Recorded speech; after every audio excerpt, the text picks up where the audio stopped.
क्यों काटा था भगवान परशुराम ने अपनी ही माँ का सिर। पुराणों के अनुसार भगवान परशुराम को श्री हरि विष्णु के अवतार माना गया है। भगवान विष्णु का यह सबसे क्रूर अवतार था।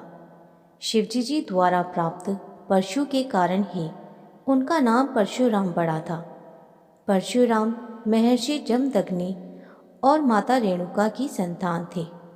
परशुराम उनके सबसे छोटे व लाडले पुत्र थे। पांचों भाइयों में परशुराम ही सबसे तेजस्वी और न्यायपूर्ण योद्धा थे। धरती पर उनके जैसा योद्धा कोई नहीं था। परशुराम अपने माता पिता के सबसे लाडले और आज्ञाकारी पुत्र होते हुए भी उन्होंने अपनी माता का सिर काट दिया था। आखिर उन्हें ऐसा कठोर कदम क्यों लेना पड़ा? ऐसा क्या कारण था जो उनकी माता के जीवन से भी बढ़कर था? परशुराम के पिता जमदग्नि बड़े ज्ञानी और तेजस्वी थे। उन्हें सभी प्रकार की सिद्धियों का ज्ञान था। परशुराम अपने पिता के आज्ञाकारी पुत्र थे और पिताजी की हर आज्ञा को पत्थर की लकीर मानकर हर हाल में पूर्ण करते थे। एक बार की बात है, ऋषि जमदग्नि के स्नान के लिए पत्नी रेणुका नदी में पानी लेने के लिए गई। वहीं कुछ दूरी पर राजा चित्र भी स्नान कर रहे थे। राजा चित्ररथ को देख वह काफ़ी समय तक उन्हें स्नान करते हुए देखती रही। उनका मन विचलित हो गया और भूल गई कि उन्हें अपने पति के लिए स्नान का पानी ले जाना था। काफ़ी समय हो गया। महर्षि जमदग्नि पत्नी रेणुका की प्रतीक्षा में बैठे रहे और उनका इंतज़ार करते रहे। जब पत्नी रेणुका आश्रम पहुंची तो ऋषि जमदग्नि ने अपनी ध्यान शक्ति से उनके देर में आने का कारण ज्ञात करना चाहा। इससे उन्हें सब ज्ञात हो गया और महर्षि जमदग्नि अपनी पत्नी पर क्रोधित हो उठे। उसी समय उनके चारों पुत्र रघुवंशी, शुरु, वस्तु और विश्वासु भी आश्रम आ गए थे। महर्षि जमदग्नि ने अपने चारों पुत्रों को बारी बारी से अपनी माँ का वध करने को कहा, पर किसी ने भी माँ के मोहवश ऐसा करने की हिम्मत नहीं जुटा पाए।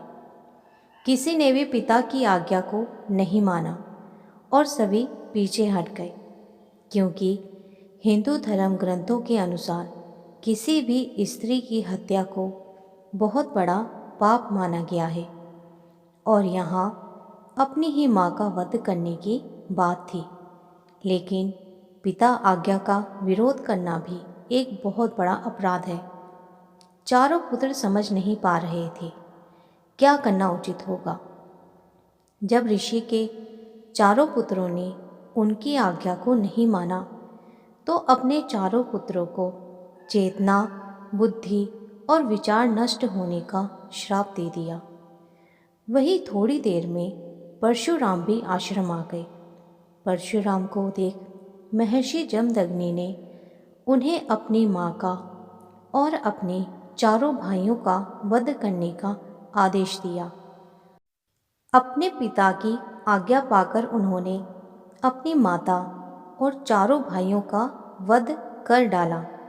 यह देख ऋषि जमदग्नि काफ़ी प्रसन्न हुए और परशुराम से वर मांगने के लिए कहा। परशुराम जानते थे कि उनके पिता बहुत बड़े ज्ञानी हैं और सभी प्रकार की सिद्धियां प्राप्त हैं। वो अपने पिता की बातों से पूर्ण तरह अवगत था कि वह अपने पिता के आदेश मानेंगे तो उनके पिताजी उन्हें मुंह मांगा वरदान देंगे। इसलिए उनके पिताजी जब उनसे वरदान मांगने को कहते हैं तो परशुराम ने अपनी माँ का और अपने चारों भाइयों को पुनर्जीवित करने का वरदान मांगते हैं। इससे उनके पिता ने उनकी इच्छा मान माता रेणुका और चारों भाइयों को जीवित कर दिया। इस तरह परशुराम ने अपने पिता की आज्ञा भी मानी और अपनी माता और भाइयों को जीवित भी करा लिया।